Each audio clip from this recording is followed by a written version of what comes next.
A beloved has asked a question regarding the seeming loss of another, whether it's a beloved who has been in human form or has been in an animal form.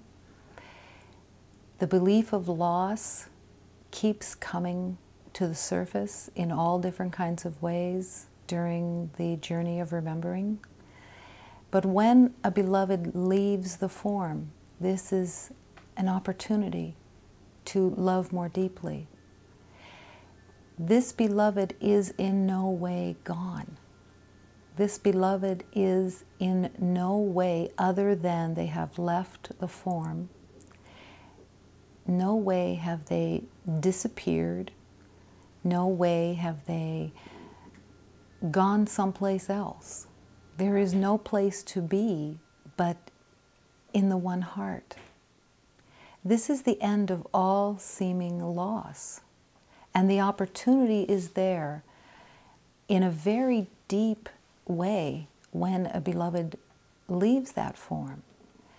The deepness of that healing for you is to really accept that you cannot be separate and to keep inviting that beloved deeper and deeper into your heart, into the awareness.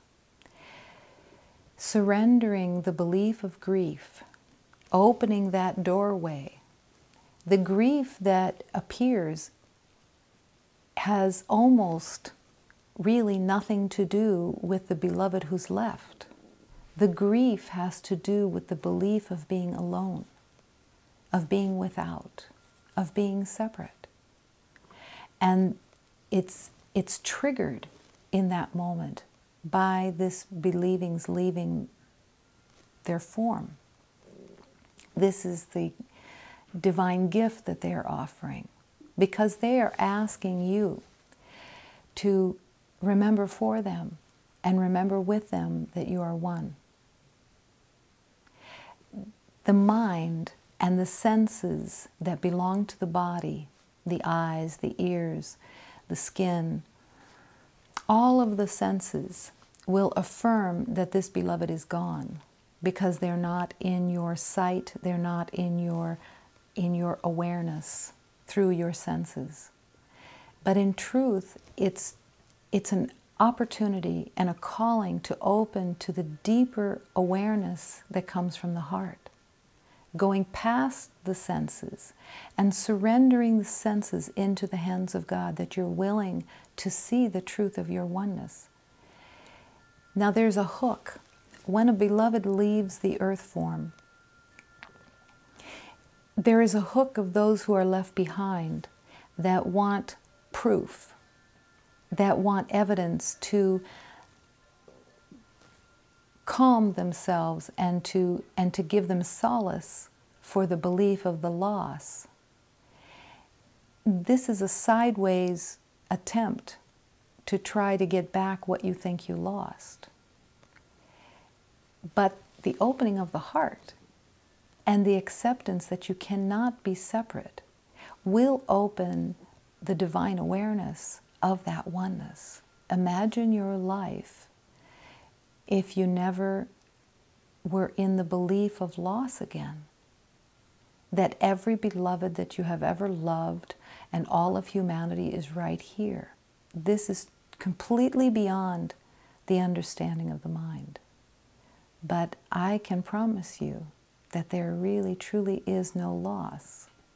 This beloved that you believe has left is right here.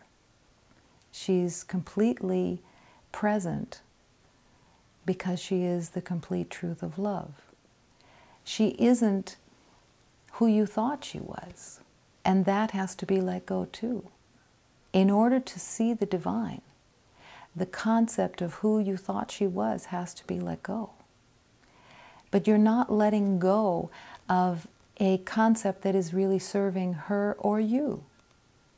The concept that you've given her of the identification of the role that she's played is her limitation that you've agreed with.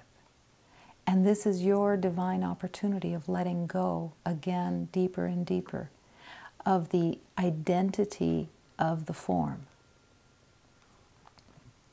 This will also be a healing for you with your relationship to death itself. Everyone who is worried in this world and is believing that there is time and that there is something to be afraid of leaving the body, is in suffering all the time. And this is the opportunity through this beloved to open that doorway to peace and joy and to the truth of our eternal oneness. We may take on other forms. We may not ever take on another form again, but you are not your form. And again, this is a trust and a faith that cannot be understood with the mind. But a divine gift is here. When you are surrendering the belief of grief that comes through the emotional body, you are surrendering all the belief of grief that you have held in your life. Every moment is that divine opportunity of surrender and healing. Every one that you have ever believed, again, we're talking about abandonment.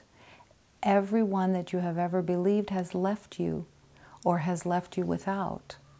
This is the moment of healing and of inviting these beloveds into your heart and letting go of the agreements that you could be left, that you could be without. If this beloved, and I promise you that she is, if this beloved is the divine truth of God, you are saying yes to God when you are saying yes to her divine truth. The other side of that is that if you resist and want to stay in the belief in the concept of loss, you are holding her in that same prison. And that is not the truth of your love. The truth of your love is calling you to a deeper commitment to that love. Where you feel the sense of grief and the sense of loss, return your focus to the truth of your love. Return your focus to the truth of your oneness and really serve this beloved. This is the offering of love, to set her free and to go beyond the belief of habits and alignments and agreements within this world of form and separation. It goes against everything that you thought you knew. It goes against all of your senses to accept this divine being as one with you and to let go of the seeming limitation of her form, of her life, and to truly open to the oneness. No one is ever lost. There are so many divine beings, so many masters and teachers who have come in different lifetimes and have been in form and have now not been in form. Are these beloved's teachings, are the love of these beloved beings less because they're no longer in form? The teachings, the truth of love, the expression of love from every bit of humanity's love is present and complete always. There is nothing ever missing, nothing ever without. This is the healing of the heart, allowing that healing to continue.